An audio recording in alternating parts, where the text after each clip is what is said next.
All right, great. Well, we are going to get started because we do have a wonderful program today with a lot of great information to share. So I do want to wish everyone a good afternoon or whatever time you are joining us from, and welcome to our program, Craft as Embodied Care Practice. Thank you so much for joining us. My name is Amanda Roper, and I am the Senior Manager of Public Programs and Interpretation at Woodlawn and Pope-Leighey House, a historic site of the National Trust for Historic Preservation located in Alexandria, Virginia. And I do want to take this time to acknowledge that these sites are on the land, the traditional homelands of three indigenous peoples, the Dogue people, the Potomac, and the Piscataway. So I do want to remember and acknowledge that before we continue. This program that you're participating in is being presented as part of the 60th annual Woodlawn Needlework Show, which runs throughout the month of March. Our theme for this year's show is Craft as Comfort, Joy in Needlework. Now, before we begin the program, I would like to remind everyone to please keep your microphones muted during the presentation. Also, this program is being recorded to be shared online. So if you would like to ensure that your image does not appear online, do go ahead and turn off your camera as well. For best viewing, we suggest that you switch to speaker view, and you can do that by clicking on the view button at the top right of your screen and select side-by-side speaker. If you have any questions during the presentation, please leave them in the chat section, and we will address them, your questions, during the discussion time at the end of the presentation. And now I have the pleasure of introducing our panel of presenters. We're going to be hearing first from Lauren Leone, who is an artist and board-certified art therapist and licensed mental health counselor working with art therapy participants in clinical and community-based settings in Somerville and Boston, Massachusetts. She has been an art therapy educator for a decade, and her research interests include the unique therapeutic benefits of craft materials and media for art therapy, practice, and socially engaged craft practices, and how craft activism can support art therapy practitioners and participants in being change agents. Lauren is the editor of Craft and Art Therapy: Diverse Approaches to the Transformative Power of Craft Materials and Methods. She explores themes of identity, connection, and communication through drawing, textiles, and mixed media in her art, and facilitates collaborative community art projects, including the Crafting Change Community Art Therapy Group. We're going to hear next from Savni Talwar. She's a professor in the Graduate Art Therapy and Counseling Program at the School of the Art Institute of Chicago. Her current research examines feminist politics, critical theories of difference, social justice, and questions of resistance. Using an interdisciplinary approach, she's interested in community art-based art practices, cultural trauma, performance art, and public cultures as they relate to art therapy, practice, and pedagogy. She is the author of Art Therapy for Social Justice: Radical Intersection, and has published in Arts and Psychotherapy, Art Therapy, Journal of the American Art Therapy Association, and Gender Issues in Art Therapy. She is also the founder of the CEW Creatively Empowered Women Design Studio, a craft sewing and fabrication enterprise for Bosnian and South Asian women at the Humdard Center in Chicago. She is the past associate editor of the Art Therapy, Journal of the American Art Therapy Association. And we will also be hearing today from Shelley Gable-Parker, an artist, board-certified art therapist, licensed clinical social worker, and associate professor. She currently teaches art therapy counseling techniques, social and cultural issues, and supervises students in fieldwork and practicum, advises student research projects, and teaches a course in arts-based cultural development. Professor Gable-Parker has worked in crisis shelters, group homes, residential, and special education settings. Her research and creative activities involve the intersection of art therapy, social work, and community arts collaboration. Most recently, she has been studying the open studio model art hives and is researching how sustainability, mutual care practices, and fiber art processes and materials are embedded in art therapy practice. So a wonderful panel that we're very excited to learn from today. So I am going to hand things over to them to continue. Thank you so much, Amanda, for that intro, and for Woodlawn Pope-Leighey for having us, and for everyone who is here to hear us. Thank you so much. Before we get started, just a few notes. First of all, if you would like closed captioning, you can click on the menu bar at the bottom of your screen. You'll either see a box that has a CC in it, which you can click. If you don't see that, on the very right, there are 3 dots that say more, and you can click that and then choose captions. You'll be able to see the captions. And then we also just want to invite you to take care of yourselves as you watch the presentation. So it might be grabbing a fiber project to work on, moving your body, stretching, whatever works for you. And we are asking you to pay attention to your somatic experience.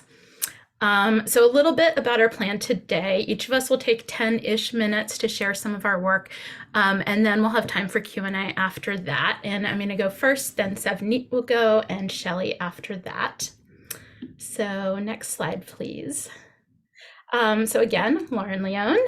I'm going to share some stitching projects and focus on how crafting can nurture well-being and joy and support the interconnected processes of individual and community healing. And this can happen in a lot of ways. I'm going to look really at finding comfort in discomfort or uncomfortable situations through using craft as a way to build community or social fabric, and also how storytelling and bearing witness can become care practices. Next slide. So here are 2 pieces. On the left is one I made about 10 years ago. On the right is one that I made last week. Both of them have to do with navigating chronic illness and the medical system.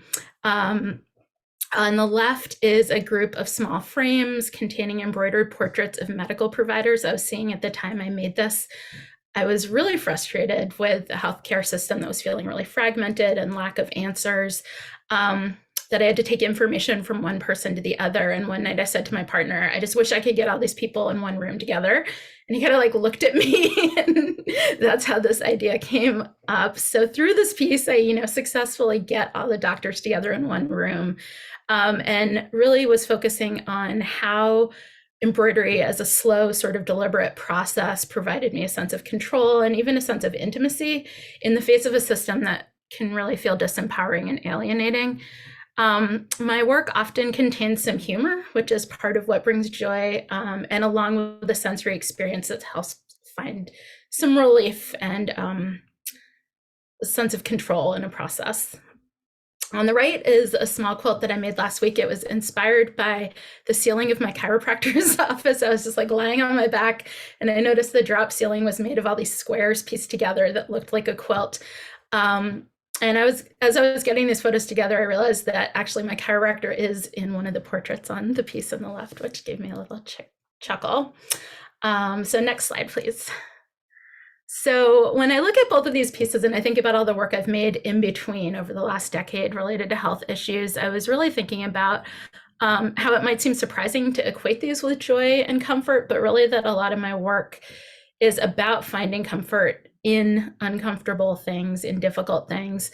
And like I was saying on the last slide, part of this is through the sensory and kinesthetic processes of stitching, repetition, rhythm, the soft materials that can be comforting. And Shelley's going to talk a little bit more about the neuroscience behind this during her section.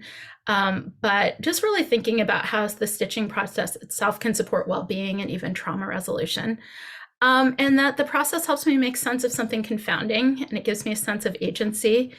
And I really love this quote from Claire Wellesley Smith about how textile can be a place of care.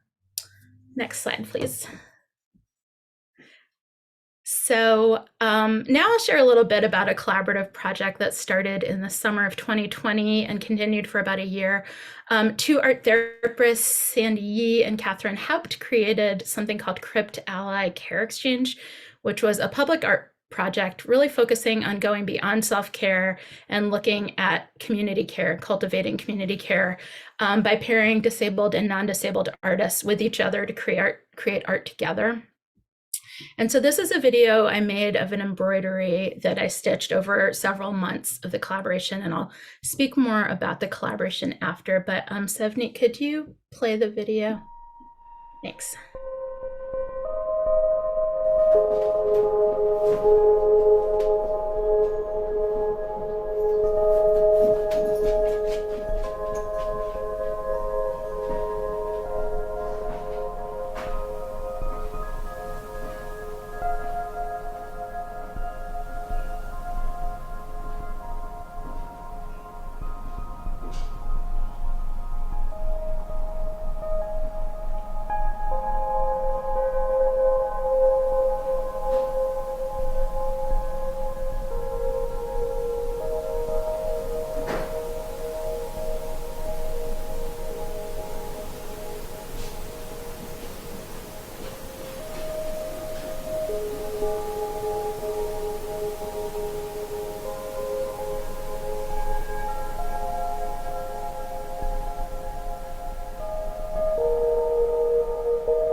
Thanks.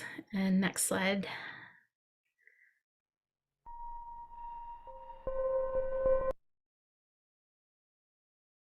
Thanks. So here are some photos of embroideries I made of stills from a video that the collaborator I had in this project made. So just looking at her video and capturing pieces of it and then embroidering them as a way to kind of solidify them and then show them back to her.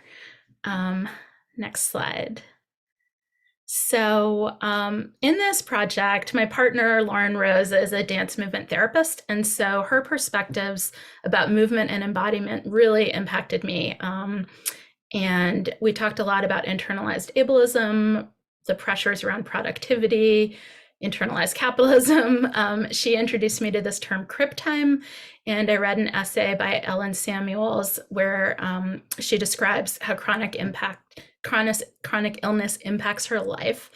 And there's this quote from it: crib time insists that we listen to our body and mind so closely, so attentively, in a culture that tells us to divide the two and push the body away from us while also pushing it beyond its limits.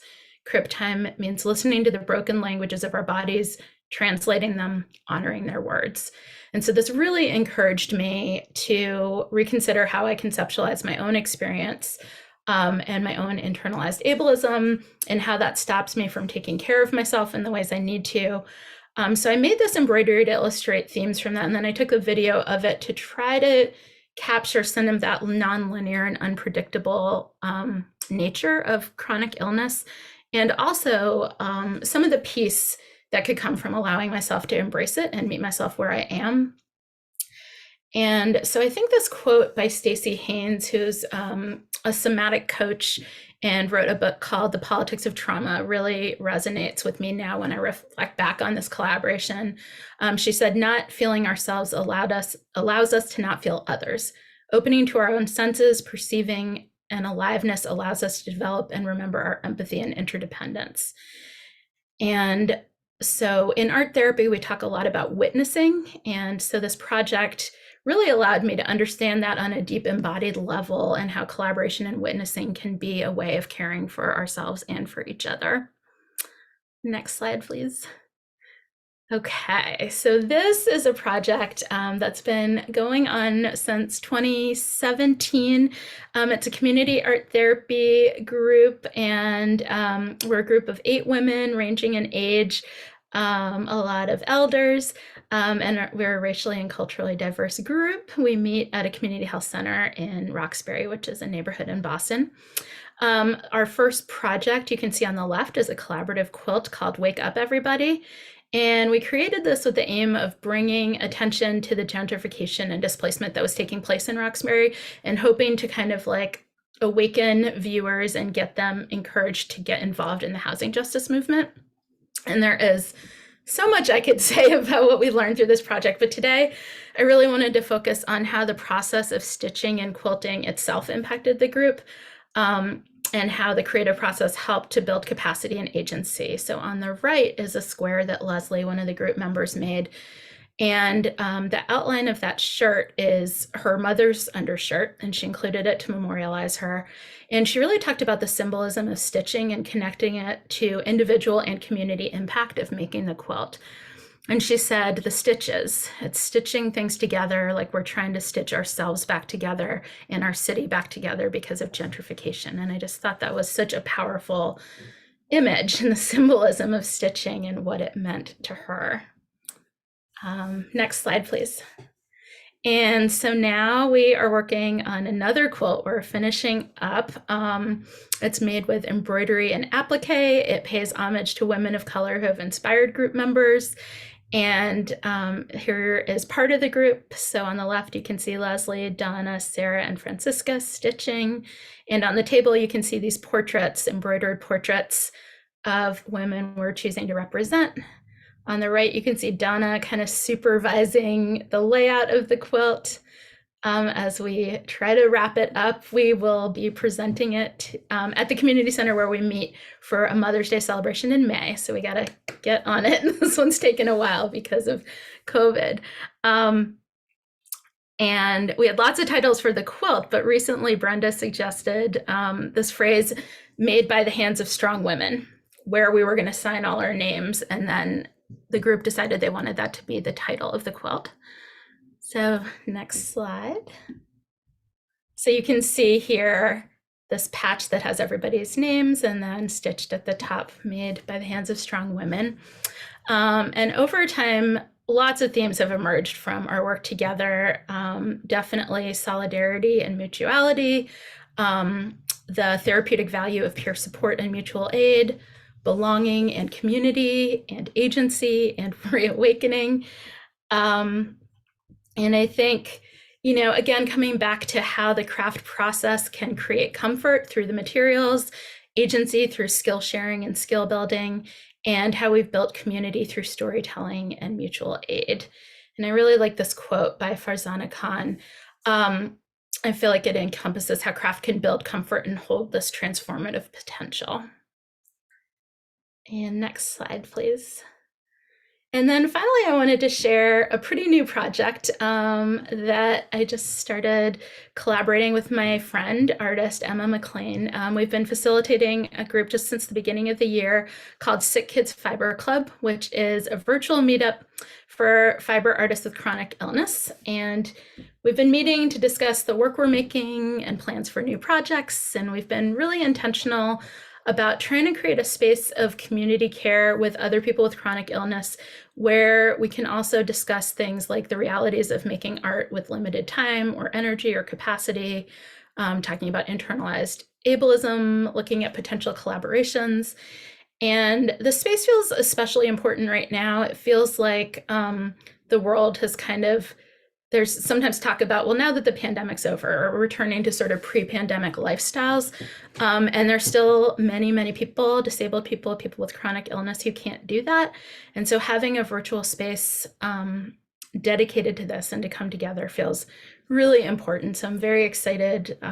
We're just in like our third month, but really excited to see where this comes from. And again, really thinking about crafting care and building social fabric, and thinking about how the individual and community healing go side by side.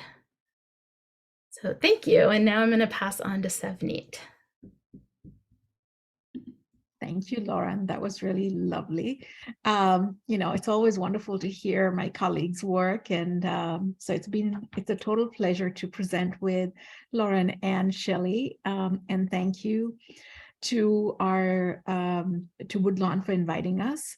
I am Savneet Talwar, and I'm a professor at the School of the Art Institute of Chicago. I am also an art therapist and have been engaged in fiber craft since I was very young. My interest and my curiosity, of course, were piqued by my mom, my aunts, my cousins, who I wish to acknowledge, who taught me what I know today. I stand on the shoulders of many, many other women in my life.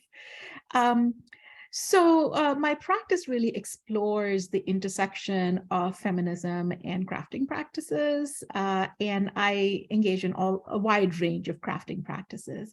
My most recent project has really been around looking at my transcultural experiences through maps, borders, and memories. And I'm really looking at partition stories. a lot of stories that have not been told, but also reconnecting with people as a way to understand what intergenerational trauma is. That's not the project I'm going to talk to you about. I have two other projects that I will speak to. The image on the right is of a little uterus. And here where I'm thinking a little bit about the concept of feminism as practice. One of my first community-based practices, a collaboration, was with other art therapists and colleagues called the Wandering Uterus Project, a DIY movement for reproductive justice. This project happened in 2011, 2012 during the election. This was the second time when President Obama was running, and there was a lot of conversation around legitimate rape, around reproductive health, and there was a lot of pushback on what was considered healthcare that could be covered by insurance. So this project was in response to the attacks on reproductive justice and healthcare.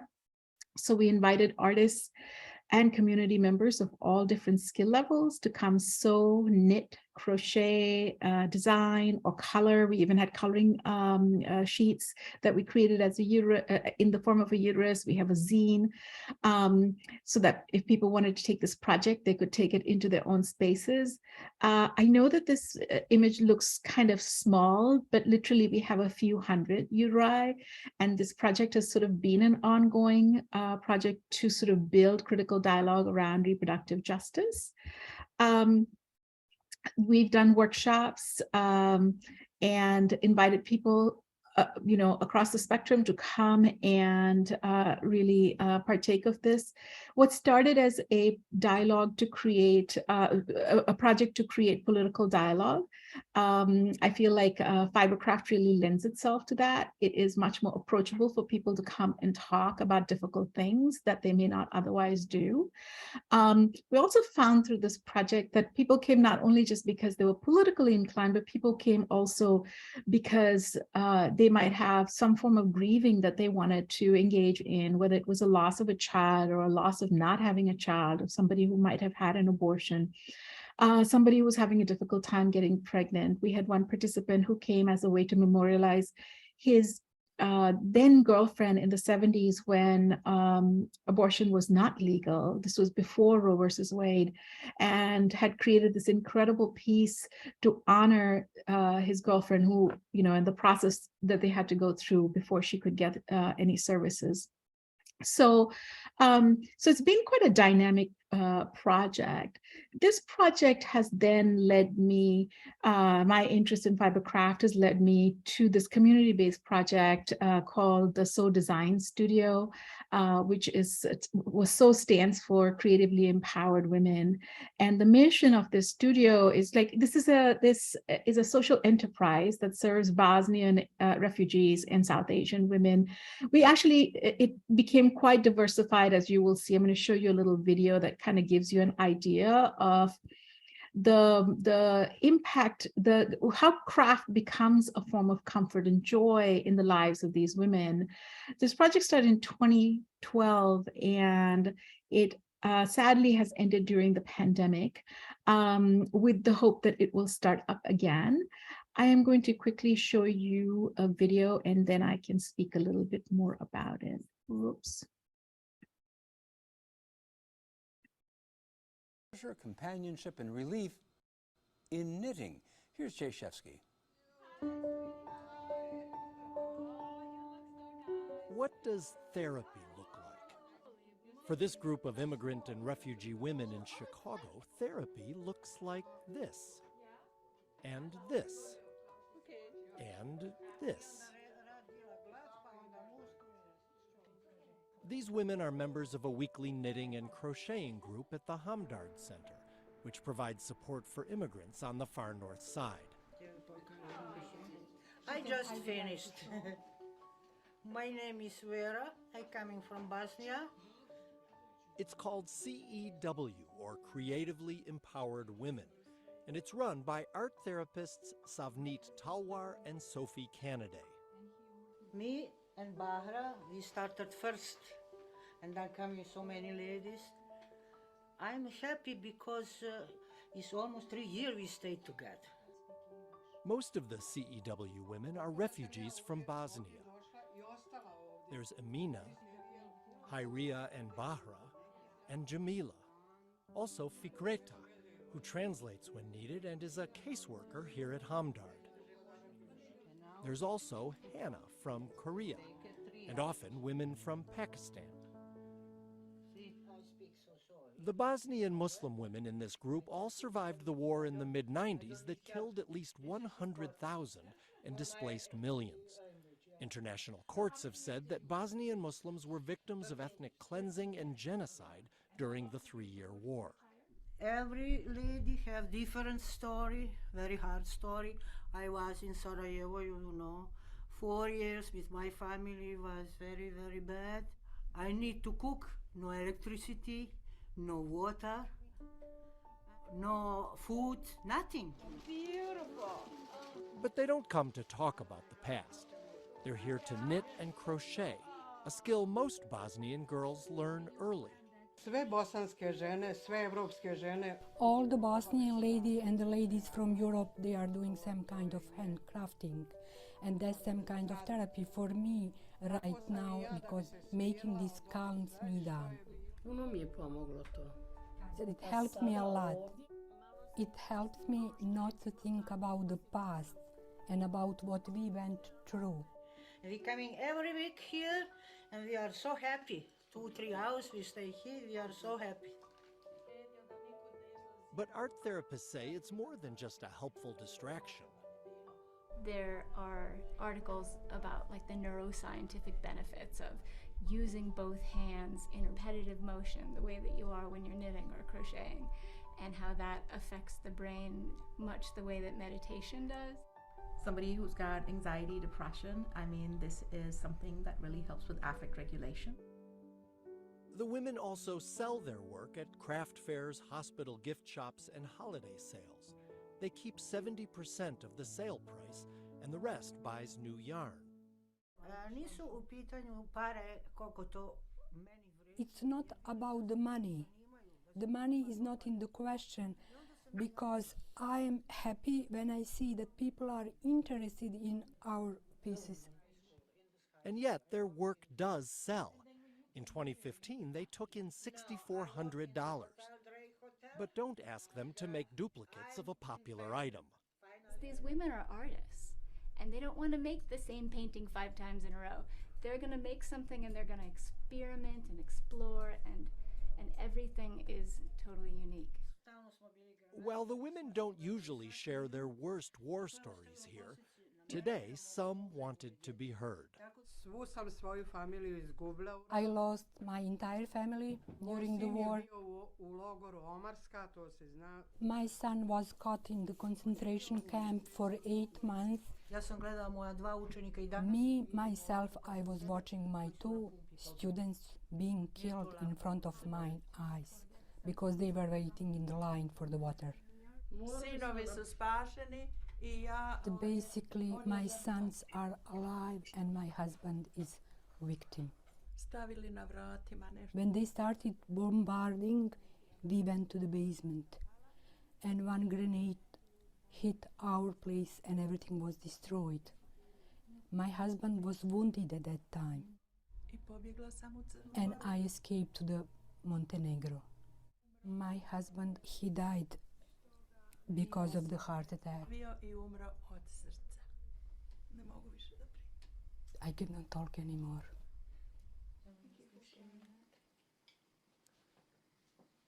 Hannah Lee from Korea lightened the tone when she remembered starting here as a novice knitter. 친절하게 해주셔서 오문은 자꾸. When I first came here, Hyria greeted me so warmly, and she was my first teacher.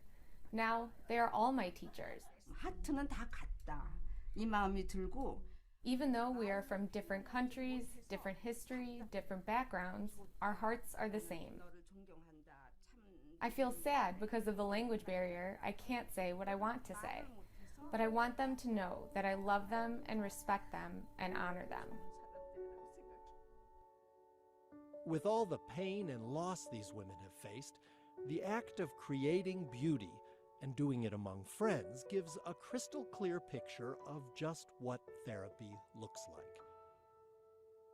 For Chicago Tonight, this is Jay Shefsky.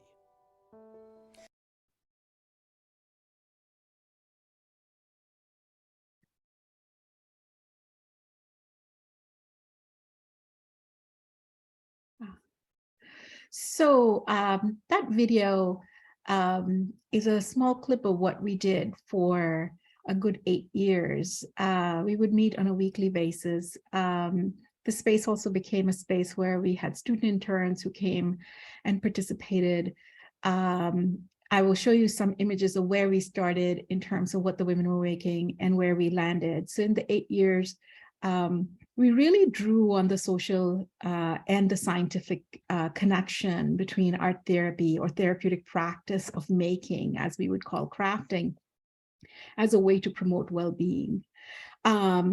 This project gave women, a number of different women took on different leadership roles. It really brought out in them a sense of agency that was wonderful to see.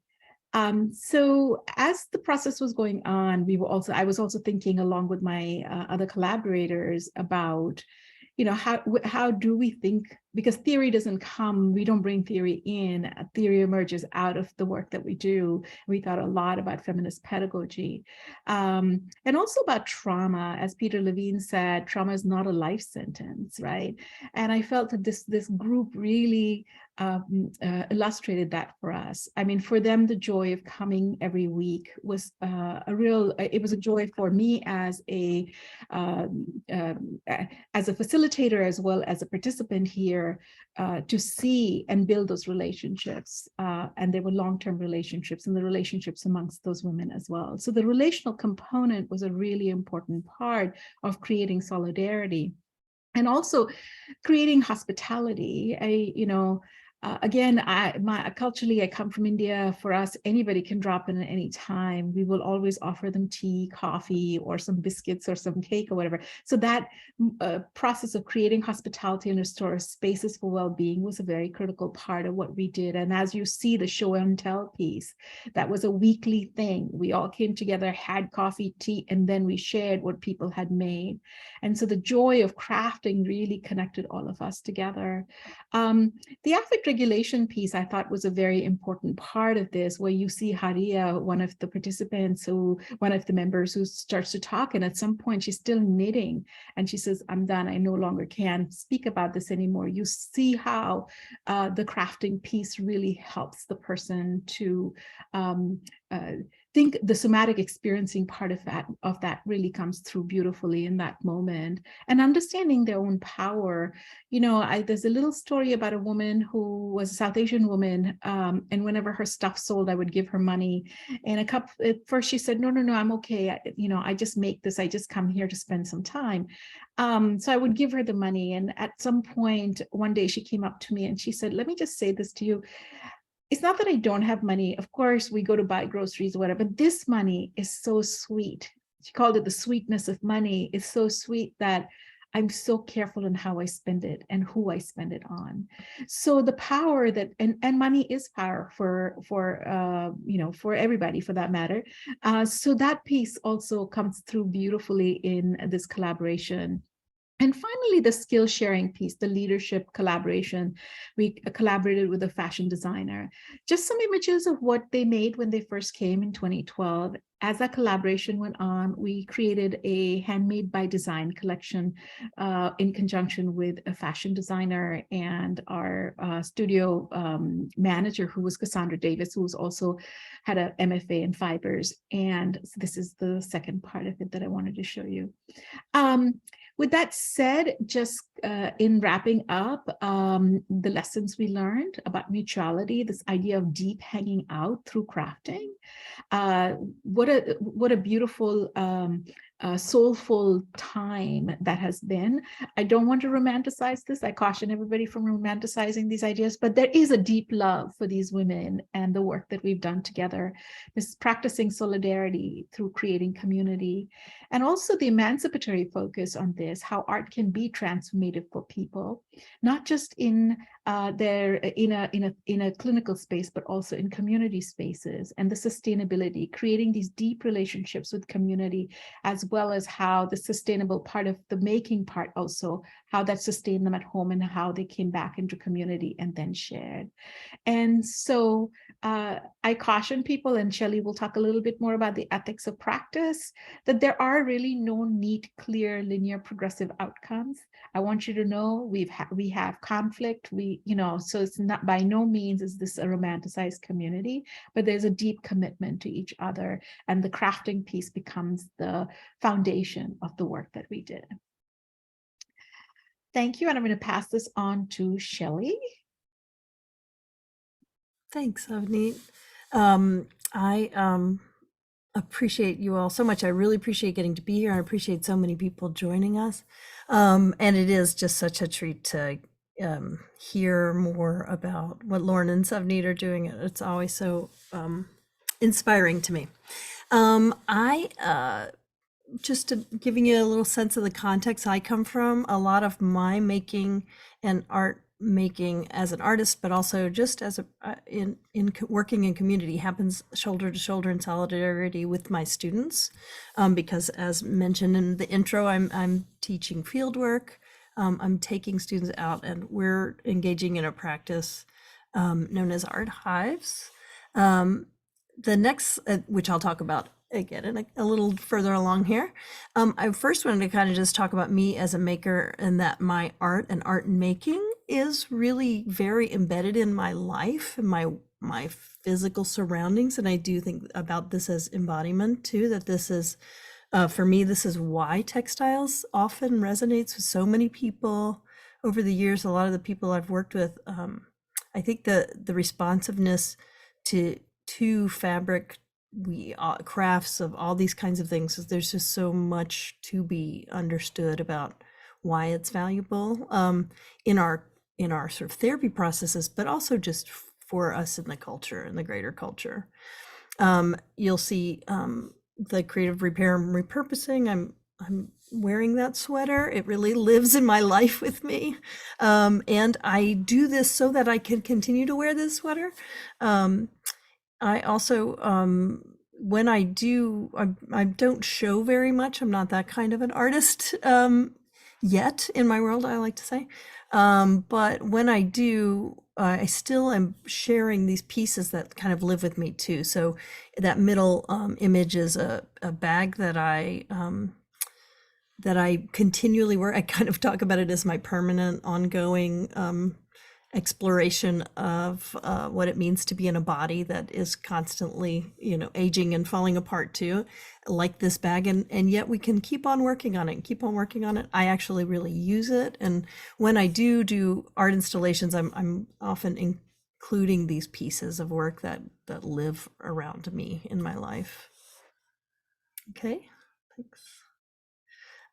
So just wanted to hit some of the highlights. There is actually quite a lot of research in fibers and in textiles, across the board, sort of in a lot of the sort of fiber related crafts.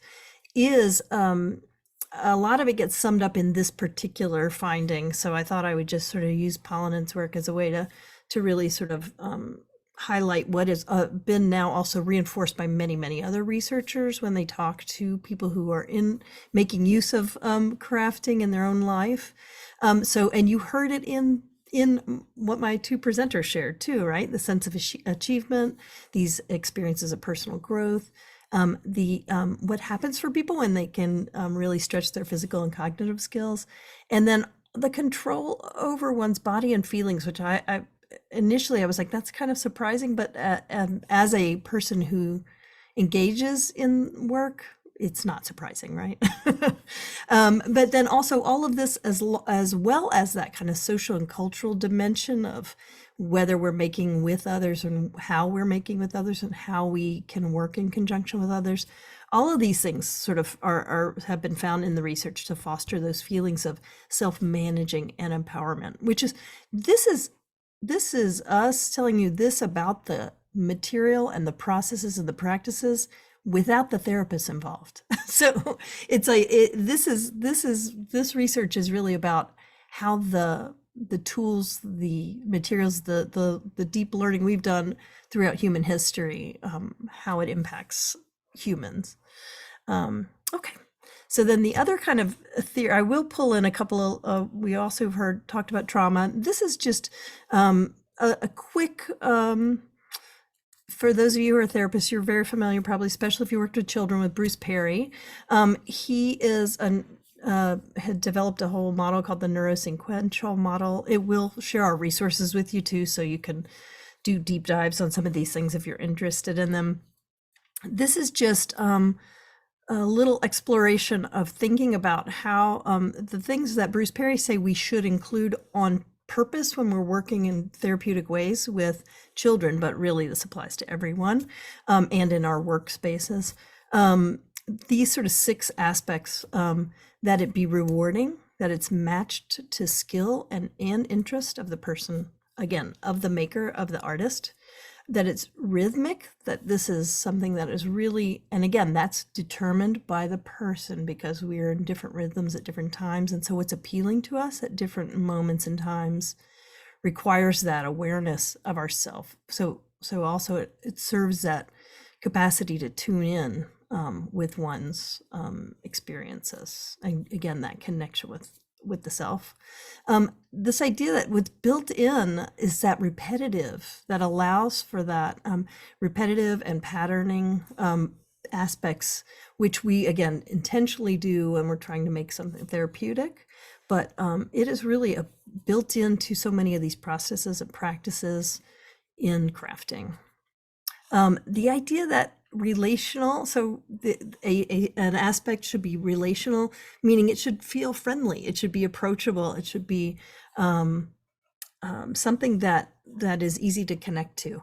And that is, again, that's something that's an aspect of something we want to do on purpose, but it also is very much built into so many of these tools and materials and processes, as well as it's got that social dimension. And again, as you saw in these previous stories too, about the social aspect of that and how just natural it is when you're working on something like a quilt together. People are often doing these kinds of ways of working together and in groups, and that's not true for so many other art forms. The idea that it's rewarding, and again, this is to the maker. So sometimes it's rewarding because it's really reinforcing an idea for yourself. It's making you feel accomplished, like you made something that you can wear. Sometimes it is the idea that maybe it is really serving a process, like a meditative process, a reflective process, but there's some aspect of it that is really rewarding. And the idea that it's respectful, that that whoever is engaging in this cultural, in this tool, that it's something that's in a respect, that it's something that respects the history that came before. Again, you heard that referenced, and personal experiences, and the cultural context that people are doing their work in. So these are the important sort of 6 pieces of things to really help them be meaningful and work well for anybody. That's okay, go ahead. And then the other little piece out of sort of the therapy practice, I'm going to harken back to also feminist theory that then evolved into relational cultural theory, which really is about understanding power and the larger culture and how it impacts individuals.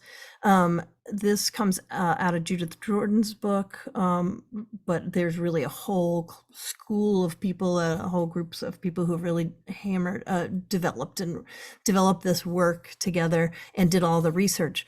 In the research, they found that health really is defined as being in authentic connection with self and others at the same time. So this idea that we are attuned and connected with ourselves, and at the same time also being able to be open and attuned and connected with others. And I think you saw that also reflected in those stories that we saw. An indicator that things are working well for people are the outcome of what's known as really good relationships, high quality relationships, are the 5 good things: zest, clarity, sense of worth, productivity, a desire for more connection. Those things, again, I feel like were really apparent in those previous, and having watched them a few times, I was like, oh yeah, there it is again, and there it is again. And I'm sure many of you recognize those things also in your work. Okay.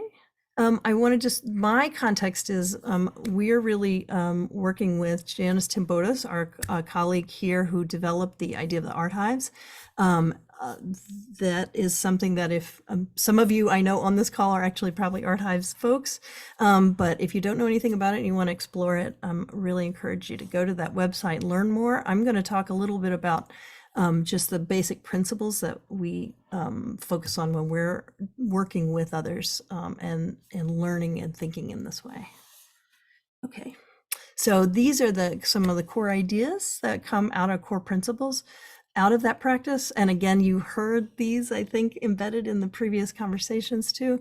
So this is ideas that we're intentionally doing exercising radical hospitality, the idea that we are welcoming everyone. And that means really, really thinking hard about how do we make certain people feel welcome. The idea of solidarity, working shoulder to shoulder and with other folks. The idea that everyone in the group is a teacher, again, it's familiar, right? The self-directed art making, the idea that sustainability is really important, and that's not just in materials and processes and reuse and recycling, it is that, but it is also really about the way we think about humans and the human energy that goes into the work as well, and how we're working in systems as well. And then this idea that core idea that everyone is an artist and that our birthright, human creativity is a human birthright, that is not something that just belongs to some people. Okay.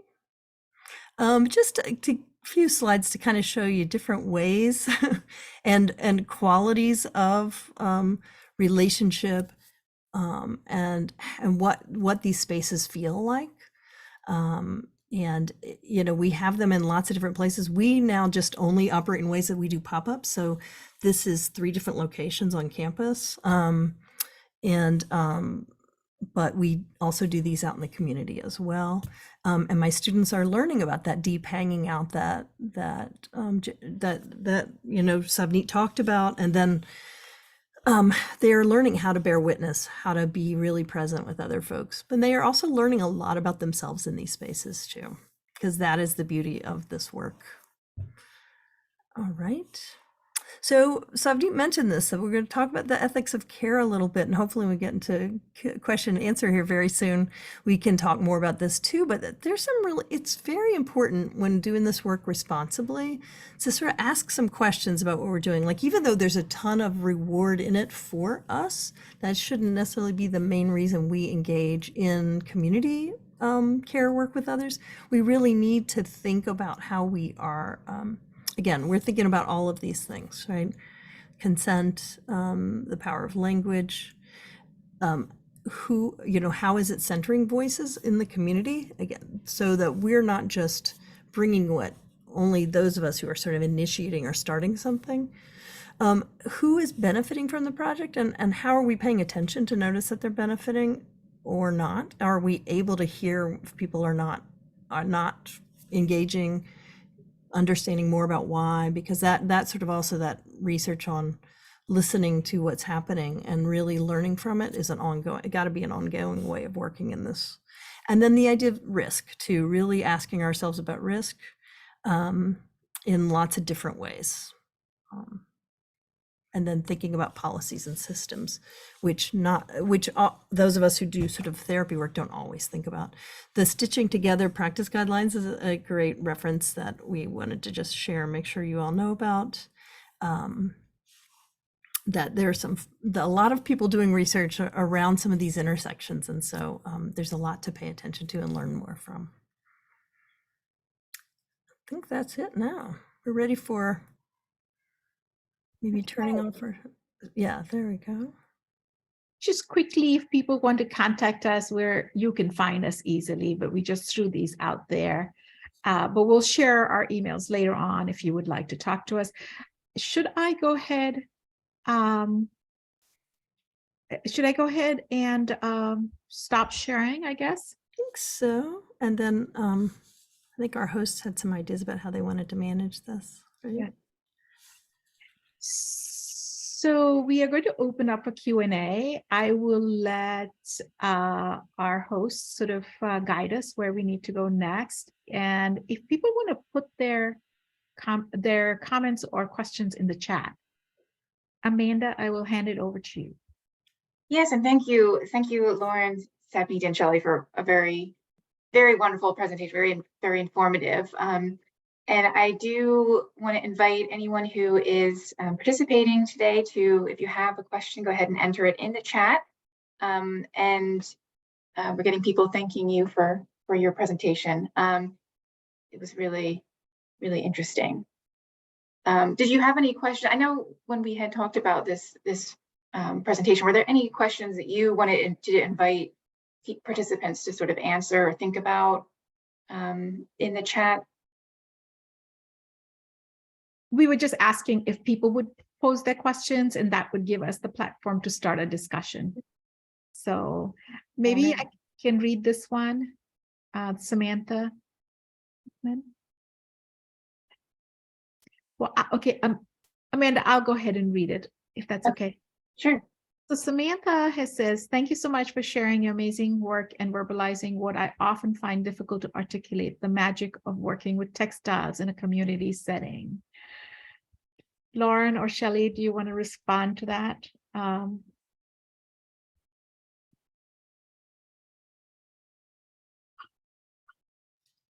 Yeah, I mean, I think that's right. I think it is hard to sort of, I think part of the reason it's hard to verbalize too is because so much is happening on lots of different levels. I think there's so much more to understand about all this too. So I'm glad to hear you. It looks like a lot of other people agree with your your sense of it as well. Yeah. Yeah, I would add to that because so much of this is happening on a somatic level, if we start there and pay attention to that, we might find verbal language, we might not, but that if we start up here, we might be missing things. And so I think part of what's hard to name about it is that so much is happening throughout our body. Yeah. That's great. I'm going to read the next question by Rakshada Khan. What are the steps towards creating such spaces in community settings? Lauren, you want? Well, I was just going to say that reminds me that we have a list of references and resources, which I'm going to put in the chat right now. Shelley was talking about Art Hives, which is a really nice model that is kind of built on the idea of third spaces and that anyone can start this sort of community practice. And there's a link to Art Hives in the references. So I think that's a really good place to start because they provide a really nice theoretical platform and also really pragmatic guidelines for how to do that. Yeah. I just wanted to chime in, a little bit about my experience of going into community. I went in for a completely different reason. The Hamdard Center was mostly for South Asians. And so the reason why I went there was because I am multilingual. They wanted somebody who spoke Hindi and Urdu, but they were advertising to hire an art therapist. Of course, I had a full-time job, so I couldn't take on another one. And I asked if I could do a fibers project like this. I initially went in there because I was interested in embroidery and I knew a lot of stuff from India and was hoping that the seniors who were coming there would be interested. And interestingly, a lot of the South Asian seniors were not interested. And that's a whole other conversation around labor practices or the idea of making with hand as women get older. And this organization actually had another group of women, which was the Bosnian women, and the Bosnian women just came and they loved it. But they weren't doing embroidery. Their interest was in knitting and crocheting. So you can begin with some really great ideas and things that you feel that you really want to do. And you have a read of the community and the culture, but what ends up happening can be completely different. So that participatory aspect of being open to and listening to what other people in that space want or need is very critical. That's one of the things that Shelley was reading out about the ethics of care. The ethics of this kind of work is about really centering the work in the voices and the experiences of the people who will actually come rather than sometimes in our own ideas. And I just want to tag on and say those archives resources that you can find on the website, they do both online and in community spaces. Samantha has another question. I'm interested that a lot of your groups have been going for some time, which is so needed. How do you engage funding for those long-term offerings?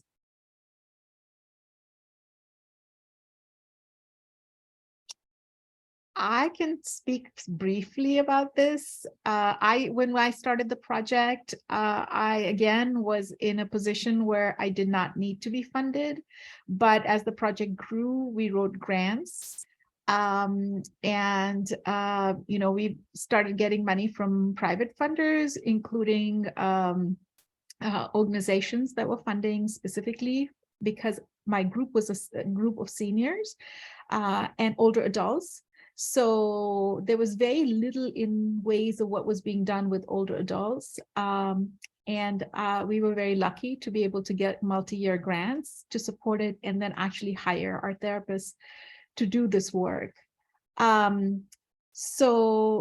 Yeah, it's an ongoing process. If you are in the United States and you're asking this question, then this is the United States is very different in terms of funding than Canada is. Canada is so much more friendly when it comes to funding and doing projects like the Art Hives project. I'll let Shelley speak a little bit about the funding there. But here in the US, yeah, a lot of cliches, when I did my first grant proposal, the people honed right into the trauma piece and they wanted us to do that work. And we kept saying, but that's not what we're doing. I mean, that's not the focus. So then we learned the language, as I was saying earlier on, how the work sits on the scientific and the social significance of our therapy for well-being. We began to use that language. So you get smarter as you keep writing these grants about what kind of language funders want to hear. So they want to hear the trauma piece, but we also want to make sure that a group that's coming together is not a therapy group. It is actually a community collaboration, and that the benefits of the work that we're doing actually is very helpful. And we come in there and we are trauma informed. So the trauma work is happening, but it's not happening as a central focus of, every day, every session being about processing. But Shelley, you want to talk about the Art Hives funding? Well, I'm just looking at our time. How are we doing, Amanda?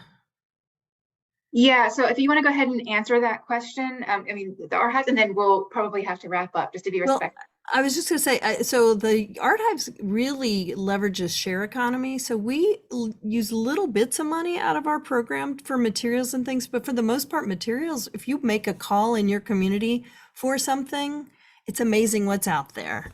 And particularly when it comes to craft materials, a lot of people have aunts and grandmothers and mothers who left behind things that they don't know what to do with, but they don't want to give it away. They don't want to throw it away. There's a lot of stuff. There's a lot of share economy and a lot of thinking that way. And in the Art Hives materials, they go about it. But we also think about where are the existing resources that we can leverage. And part of the reason we don't have a permanent space is because we haven't figured that one out yet either. And whether we want to invest in grant writing and working on spending our energy that way. So it's an ongoing exercise. Start with what you have is the key. Bottom line, short answer. That's great advice. So yes, we are unfortunately at the end of our time together, and I do want to be respectful of everyone's time. But I do want to thank, of course, our wonderful presenters and for sharing with us today, and for all of you for participating. We are going to just drop quickly in the chat a link to make a donation. And this donation will help, of course, support this program today and future programs that we run here at Woodlawn and Pope-Leighey House. You will be receiving a follow-up email as well within the week that has a link to a recording of today's presentation, so you can go back and watch and really dig into this information. And I just want to thank all of you for participating and attending, and have a good rest of your afternoon.